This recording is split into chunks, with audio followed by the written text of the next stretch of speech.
Bapak Ibu Saudara-saudari yang dikasihi Tuhan, jumpa lagi dalam renungan harian kita. Hari ini hari Rabu tanggal 21 Februari 2024, hari biasa pekan pertama masa Prapaskah. Bacaan Injil yang akan kita renungkan diambil dari Injil Lukas bab 11 ayat 29 sampai ayat 32.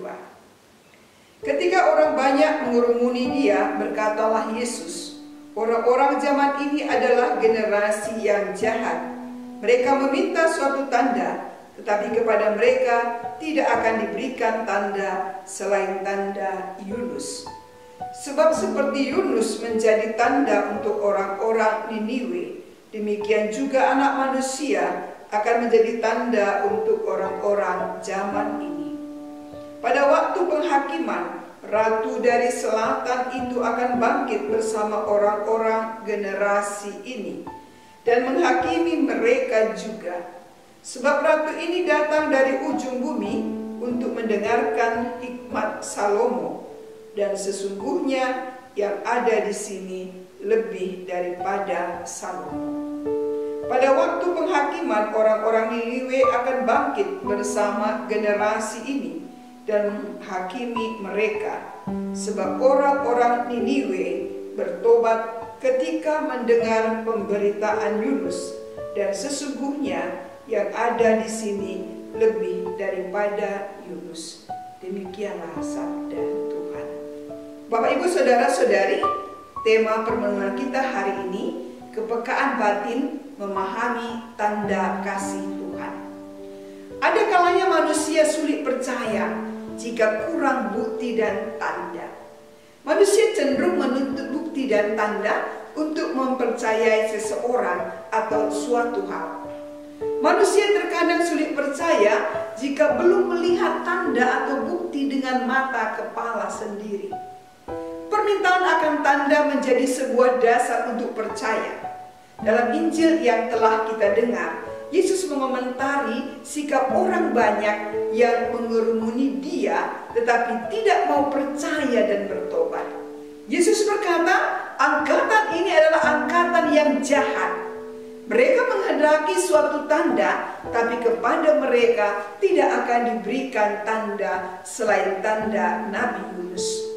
Permintaan tanda ini sebagai bentuk ketidakpercayaan dan penolakan mereka untuk mendengarkan dan taat pada sabda Allah yang dibawa oleh Yesus. Rupanya, tanda-tanda yang dilakukan oleh Yesus belum cukup untuk membuat mereka percaya dan bertobat. Padahal mereka telah mendengar pengajaran dan menyaksikan tanda-tanda mujizat yang diperbuat oleh Yesus. Mereka sudah mendengar kesaksian orang yang sembuh dari berbagai penyakit. Banyak orang yang sudah mengalami kasih Allah berkat pelayanan Yesus, tapi semua itu belum cukup bagi mereka untuk mengakui bahwa Yesus itu adalah Sang Mesias yang diutus oleh Allah. Beda dengan orang-orang Niniwe yang hanya mendengar seruan pertobatan dari Yunus, mereka semua bertobat. Padahal Yesus lebih dari Yunus. Yesus adalah Sang Putra Allah yang menyelamatkan manusia lewat pewartaan dan perbuatannya untuk membuat orang percaya dan mengakui kehadiran Allah lewat kehadiran Yesus Kristus. Saudara-saudari, karena ketidakpercayaan mereka, maka pada waktu penghakiman mereka akan bangkit bersama Ratu dari Selatan dan akan diadili olehnya. Ratu dari Selatan ini adalah Ratu Seba yang mendengar hikmat Salomo. Ratu Seba datang dari ujung bumi penuh perjuangan untuk dapat mendengarkan hikmat Salomo. Sementara mereka sudah melihatnya tanpa perlu perjuangan, melakukan perjalanan jauh untuk mendengarkannya, tapi toh mereka tidak mau mendengarkannya. Yunus menjadi tanda untuk orang-orang Niniwe. Demikian pula lah Yesus akan menjadi tanda untuk angkatan ini. Orang-orang Niniwe itu bertobat waktu mereka mendengar pemberitaan Yunus, dan sesungguhnya Yesus lebih daripada Yunus. Yesus adalah tanda cinta kasih Allah kepada kita umat beriman. Sebagai pertanyaan bagi kita, bagaimana kita juga melihat melihat tanda-tanda kehadiran Tuhan dalam hidup kita. Bagaimana tanda kehadiran Tuhan itu membuat kita semakin percaya dan bertobat dan menyerahkan hidup kita kepadanya.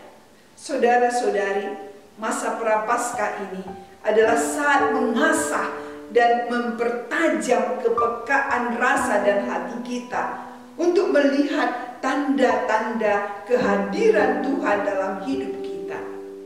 Melihat tanda-tanda kehadiran Tuhan akan membuat kita tahu bersyukur atas kasih Tuhan yang begitu besar bagi kita. Ia yang telah menyerahkan hidupnya bagi kita, mengajak kita untuk berani menyerahkan diri dan hidup kita juga kepadanya. Prapaskah adalah saat khusus mengenali, mendalami tanda-tanda kehadiran Tuhan dalam kehidupan kita, juga dalam diri sesama. Mengalami dan menghayati dalam perayaan iman lewat sabda yang kita renungkan, sakramen yang kita terima, teristimewa lewat perayaan Ekaristi sebagai sumber dan puncak perjumpaan kita dengan Tuhan. Kiranya mata iman kita makin tajam melihat tanda kehadiran Tuhan dalam setiap peristiwa hidup kita dan juga dalam diri sesama kita. Semoga Tuhan memberkati.